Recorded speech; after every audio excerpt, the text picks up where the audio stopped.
An inmate accused of stabbing a Bibb County deputy to death during a jail fight is now facing new charges. This time in a different county. Back in April, Bibb County investigators say Albert Booz took a knife from Officer Christopher Knight and stabbed him to death.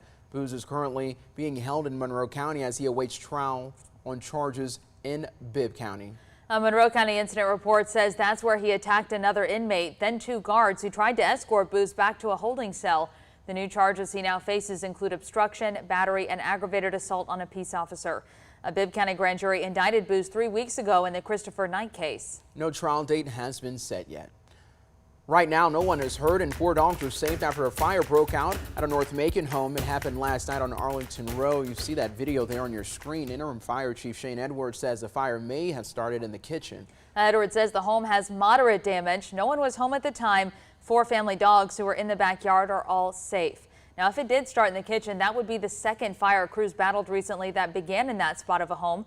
Bibb Coroner Leon Jones says Sunday night a house fire happened around West Macon on Brentwood Avenue. Now, in that fire, it did leave 1 man dead. Jones says firefighters told him the fire started in the kitchen. The investigation into the North Macon fire, that's still ongoing. Now let's get to some headlines from across the state this morning. We're learning more about what led up to a double shooting in Athens that left a former Nascar driver dead and a woman hurt.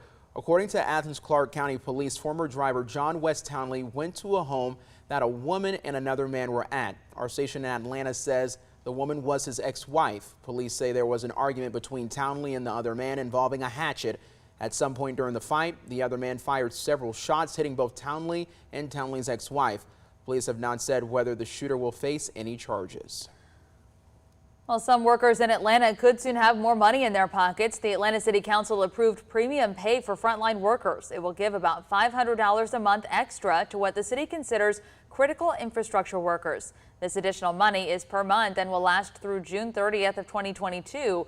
It's set to help people who worked through heightened risk or experienced a negative economic impact because of the pandemic. Mental health groups working to make a certain specialty license plate in Georgia a reality. It would send proceeds to organizations working on mental health issues. The Georgia Recovers plate will go to production once 1,000 pre-orders are submitted. They would cost $80 in their first year. The plate got approval in a Georgia General Assembly vote last year. Macon Bibb Planning and Zoning now hearing from you on whether new convenience stores should come to the county. Commission held a work session yesterday as there's just over a month left on the current 90-day moratorium. The meeting was open to the public and people had a chance to voice their opinions or make suggestions for the best way to go about possibly bringing more convenience stores to Macon Bibb County. The Planning and Zoning Commission says they put the moratorium in place to give more time to review the existing zoning codes and make changes where possible. Jim Thomas is the executive director of the Planning and Zoning Board and says their first goal is to make sure the codes are up to date with a new definition for convenience stores which have more than one use.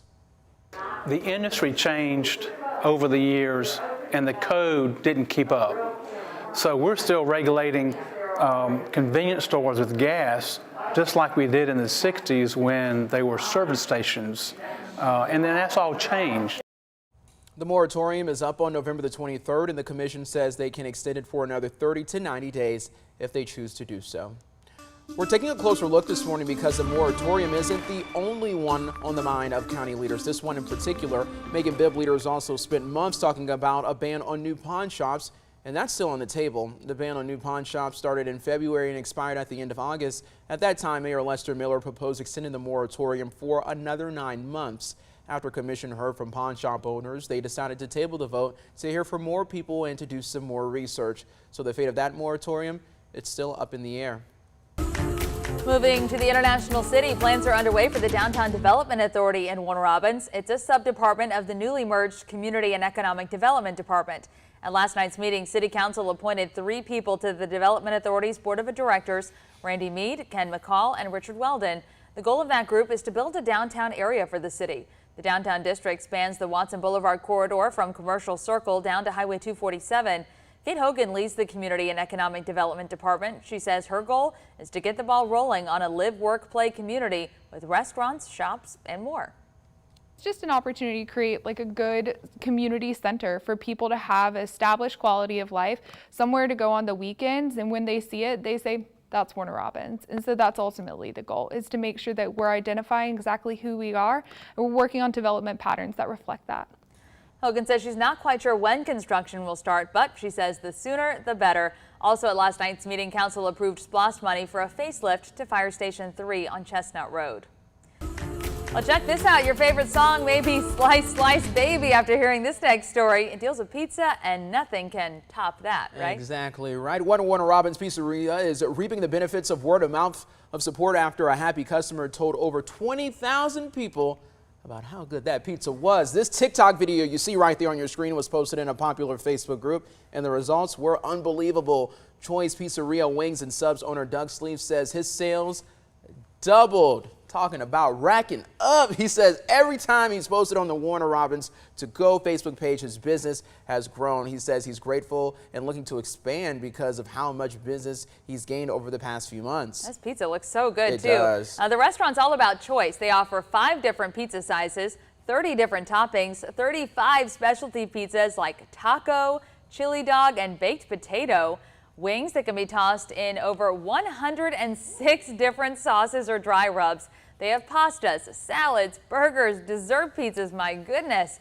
Right now you can even get a pumpkin spice pizza. And you can find Choice Pizzeria inside a convenience store at 705 Lake Joy Road. Add that to our list, morning team.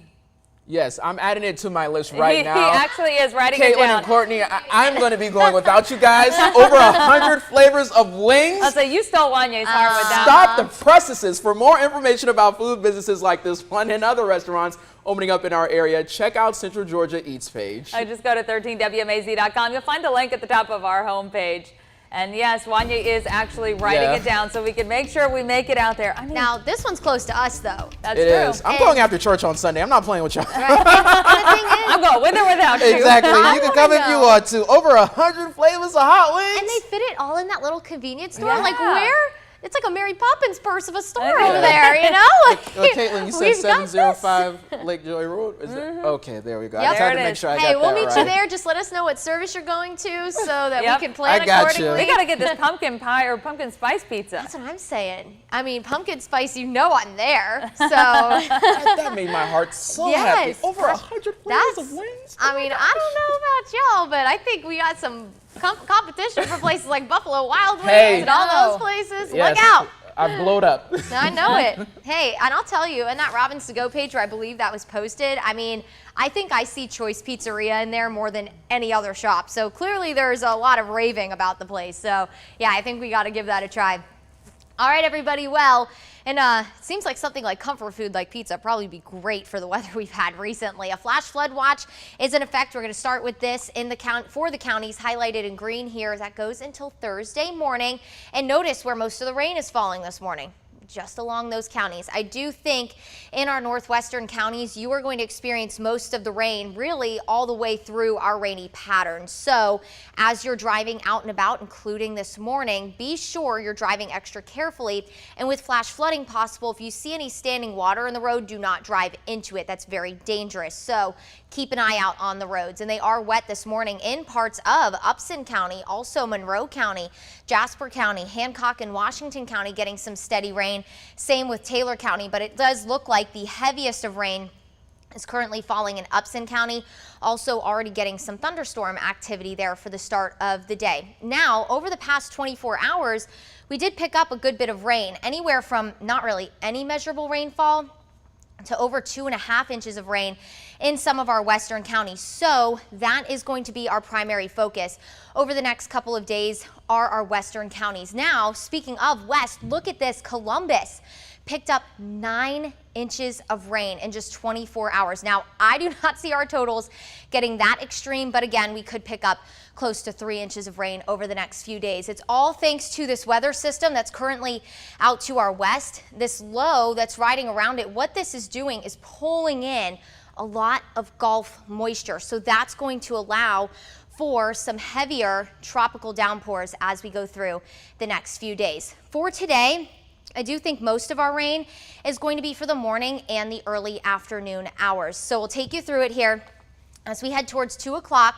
Of course, that's the time a lot of parents probably going to be picking up the kids from school. I know you leave early to go get in those car rider lines. You're probably going to want to leave just a little extra early as the roads are going to be wet around that hour. Now, don't get me wrong, on and off rain will persist throughout the day, but as we head towards 5 o'clock, I think we'll start to taper back our coverage of rain just a touch, but the roads are going to be wet for those commutes over the next few days. Wednesday, no exception. We'll keep that on and off rain going. Today alone, 1/4 of an inch to maybe over an inch of rain in some of our northwestern counties, and by the end of our rainy pattern, we could pick up close to 3 inches of rain if you're north and west of Macon, maybe about over an inch of rain if you are in our southeastern counties. So as we go through the next few days, this weather system's not going to be a mover, not going to be a fast mover. So again, expect on and off heavier rain as we head through tomorrow, especially for the afternoon and evening. Thursday, it looks like it's going to be a rainy start to the fair, but hopefully we can get a lot of that rain out of there before at least the fair doors close on Thursday night if you were planning to go. Thankfully, we do look to dry out as we head into the weekend.